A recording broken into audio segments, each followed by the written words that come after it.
Hi, my name is Alexandra Friedman, and I am in my senior year at Gallatin. My concentration is Heat, the Art and Science of Life. My project is Obsidian, which is different than other types of glass because it is formed in a volcano and has many different types of minerals, which makes it more unstable than studio glass. There are two main types of studio glass, such as borosilicate or scientific glass, which is used in Pyrex and for flame working, and then soft glass, which is used for blown glass. Additionally, I am interested in how artists define success within glass art and how ideas of successful or beautiful art are impacted by capitalism and colonialism.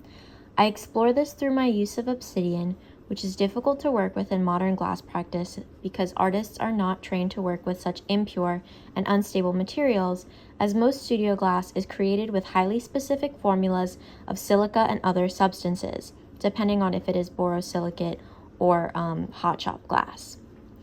Obsidian was used in pre-modern and early modern societies by the Mayans and Aztecs respectively for religious worship, symbols of status, and as pieces for personal adornment, among other things.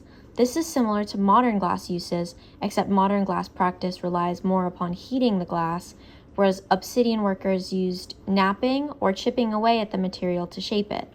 I believe that by combining these approaches, I would be able to create beautiful art inspired by volcanology that connects glass back to its roots in obsidian working and more distant from the culture of commodification which is present in modern glass and art practices. I am doing this research because climate change is an extremely real threat, and as the planet warms, I think that there is a lot we can learn from volcanoes to adapt to this heat. I researched cultures, like the Mayans, that use resources from volcanoes, like obsidian, while rethinking how art and science are practiced and strictly divided in the Western world.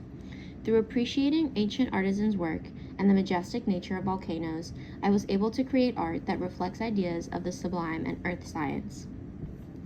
I was able to connect these ideas through my experience hiking up Vesuvius in Italy and seeing Giant's Causeway in Ireland, which is another volcanic formation. Through these experiences, I gained a deeper insight into the power and beauty of nature, which inspired my research in art.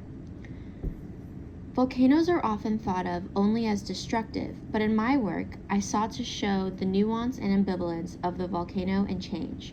Similarly to a volcano, obsidian is unstable, which makes it incredibly difficult to shape, while also having an extremely high tolerance for heat and is incredibly sharp.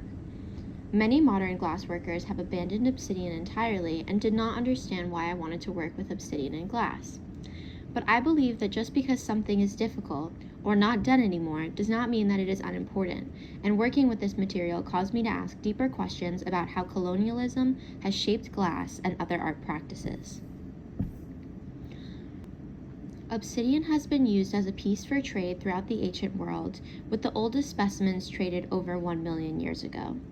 I focused mainly on pieces from modern-day Mexico, where one of the most famous obsidian objects, Dr. D's magic mirror, is from. This mirror was used by Queen Elizabeth because it was thought to summon angels, and it is at the core of my historical research because it demonstrates how obsidian objects have been appropriated through history to further the goals of imperialism. The magic mirror is currently housed in the British Museum in the Enlightenment section, separated from its companions also created in Mexico in the North American wing of the museum.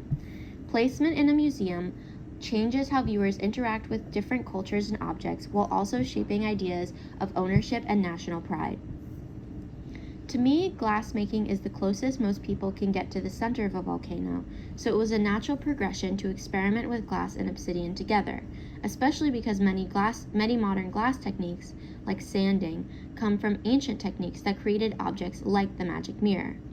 Additionally, glass art creation is a science because it requires practitioners to understand the scientific principles of heat, gravity, and chemistry. This project highlighted the need for increased communication between academics, scientists, and artists, and I am extremely grateful to all the incredibly smart people who shared their time, space, and expertise with me. By communicating and building the bridge between disciplines, I was able to push and blur the boundaries of what it means to complete scientific experiments and experiment with art. I utilize many techniques within glass through flameworking, kilns, and the hot shop, and I had the privilege of working with scientists at Columbia University's Lamont Doherty lab to use their volcanology equipment, specifically a hydrogen and oxygen torch, to aid in experimenting and creating art with obsidian. It takes years to become an expert, as with any art form, and it has really made me appreciate how obsidian experts in the past were so knowledgeable and patient with this material.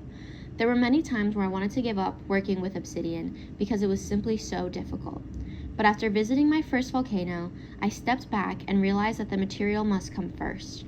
Appreciation and acceptance for instability and surprise is an integral part of working with obsidian as well as glass. This project has inspired me to continue working with both obsidian and glass in order to connect to the Earth's materials and heat.